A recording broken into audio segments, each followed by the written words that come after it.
प्रजा में सर्व प्रकार से शांति तथा सुख व्यवस्था तो है। महाराज कौशल नरेश की जय हो। महाराज प्रजा के हृदय पर सुख शांति तथा आपकी सुव्यवस्था का एक छत्र राज है। महाराज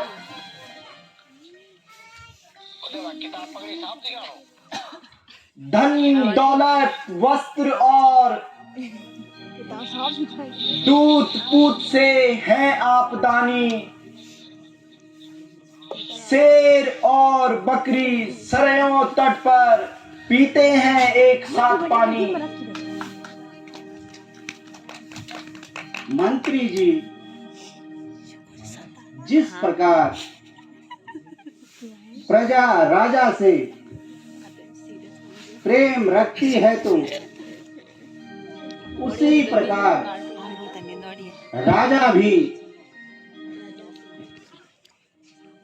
राजा को भी अपनी प्रजा से प्रेम करना चाहिए। महाराज आपका कहना सत्य है।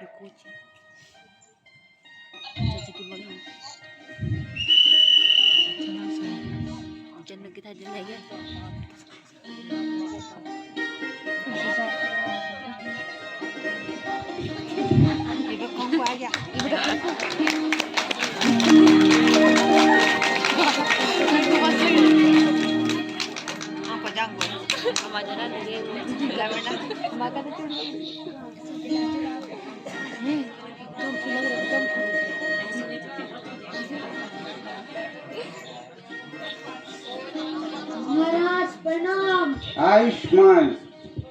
गुरुजी प्रणाम।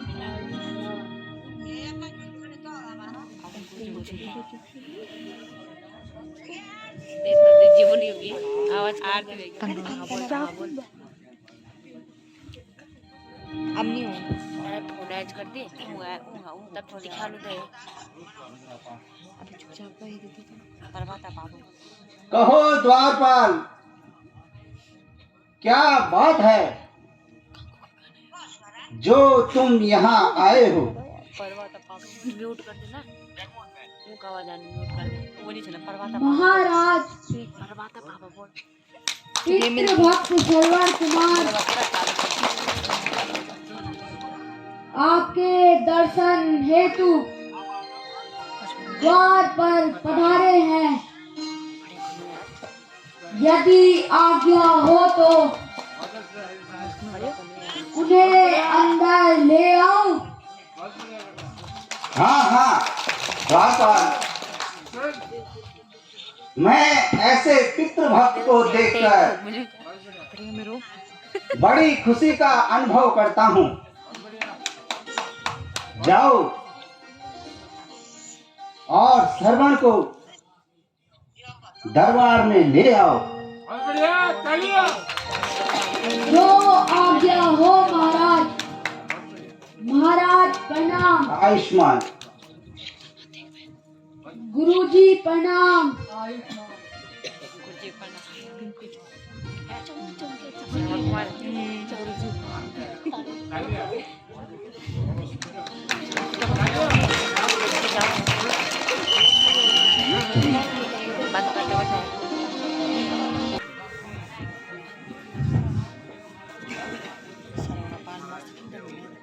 आज का दिन धन्य है जो पितृभक्त श्रवण कुमार आज हमारे दरबार में आ रहे हैं।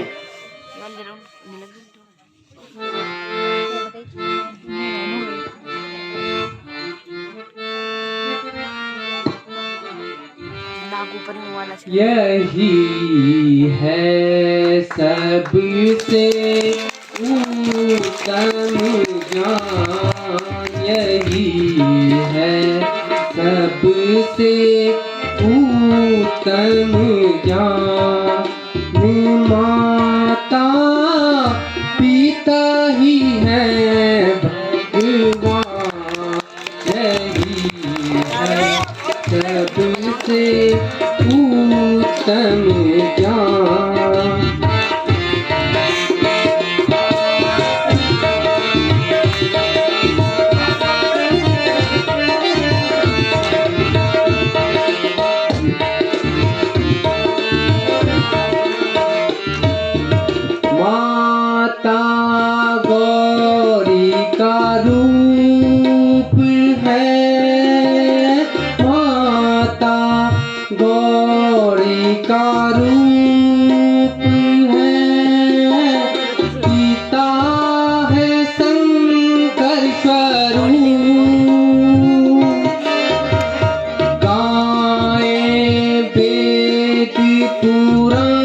यही एक सेवक था, यही है सबसे उत्तम ज्ञान।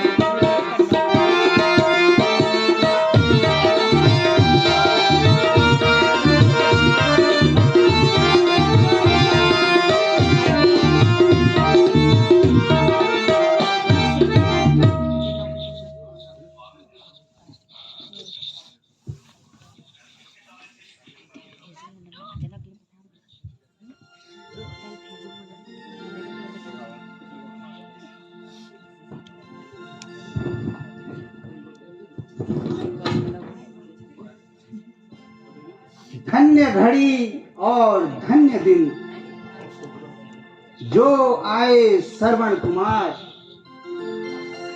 कहिए क्या अभिलाषा है, दशरथ है तैयार।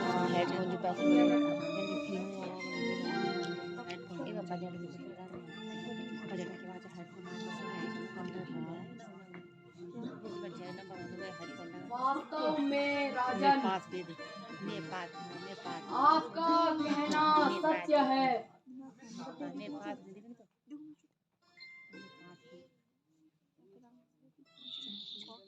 क्यों तारों में चंद्रमा, जल में सुरसुरी धार, पुत्र रत्न में एक है, क्यों है श्रवण कुमार।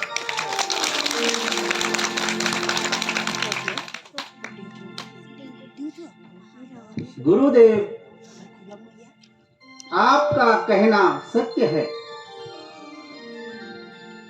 कहो श्रवण कुमार,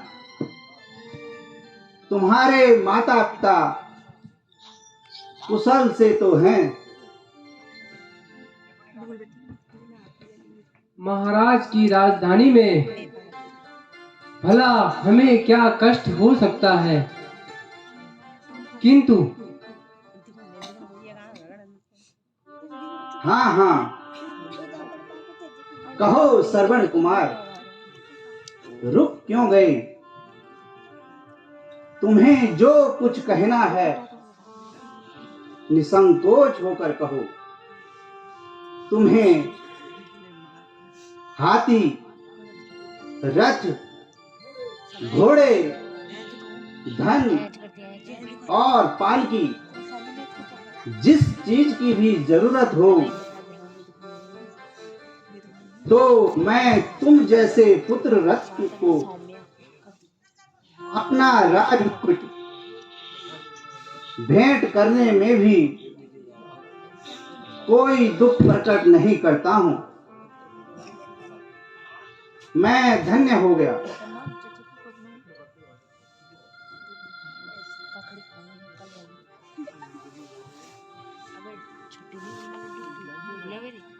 मैं धन्य हो गया देव। हे देव,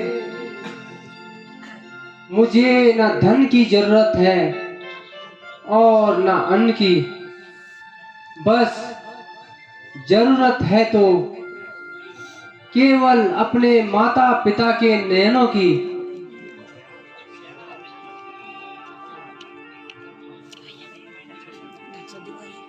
बादल मेरे सिर पर धरे, दुख और बला के खुल जाएं अगर नेत्र मेरे माता और पिता के,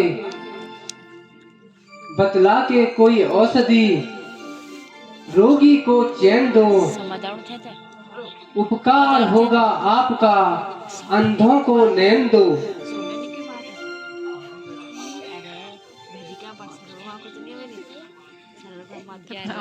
गुरुदेव,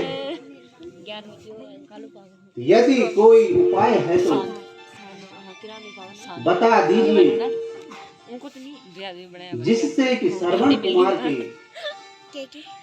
माता पिता को नयन ज्योति मिल जाए। ठीक है राजन, जैसा उचित होगा वही करूंगा।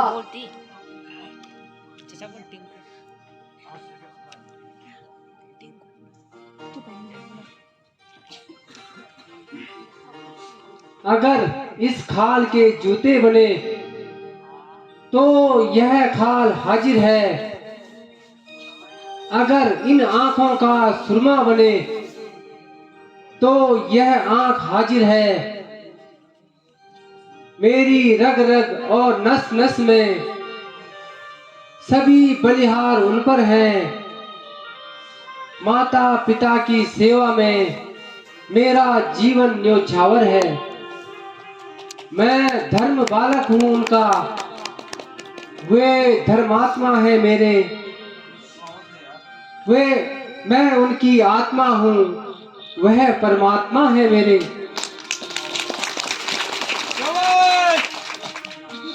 हे पुत्र, तुम अपने माता पिता के अंधे होने का कारण जानते हो?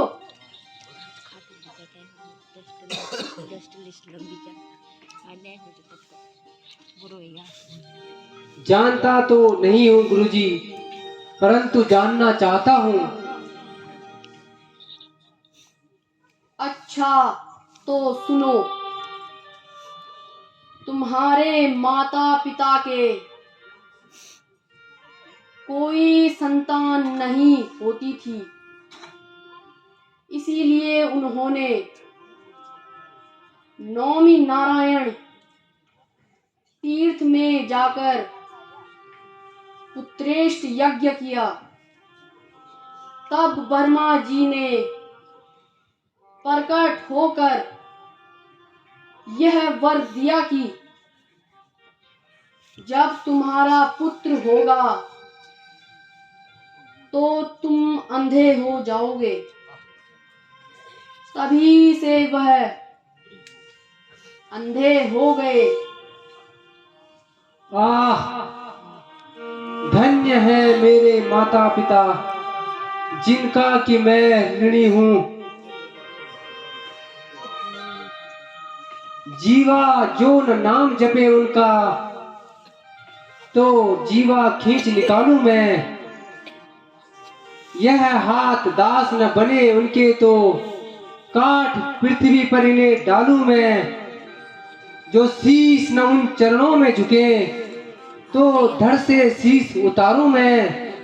ये नयन दिए जिन नैनों ने, ये नैन उन पर वारूं मैं। धन्य बेटा श्रवण कुमार, ऐसे विचारों से ही धर्म का आकाश निर्मल होता है। बेटा, मैं तुम्हें एक उपाय बताता हूँ, जिससे कि तुम्हारे माता पिता को नयन ज्योति मिल जाएगी। कोई चाहिए संपदा, कोई सुख का काज, कोई चाहिए विश्व में तीनों लोकों का राज। योगी चाहिए मोक्षपद, मानी चाहिए मान। श्रवण कुमार के हृदय में सदा माता पिता का ध्यान। बेटा श्रवण, तुम जाकर अपने माता पिता को 160 तीर्थ यात्रा करवाओ। जिनकी कृपा से पत्थर भी पर्वत बन जाते हैं, जिनकी दया से मूक भी भाषण सुनाते हैं, तज देते हैं जो गुस्से को भक्तों के वास्ते, आंखें भी वही देंगे अंधों के वास्ते।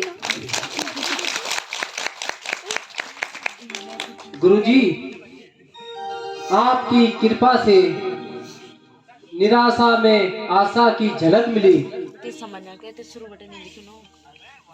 माता और पिता को जाकर यह संवाद सुनाऊंगा, पुत्र कवि कहलाऊंगा। जब तीर्थ उन्हें कराऊंगा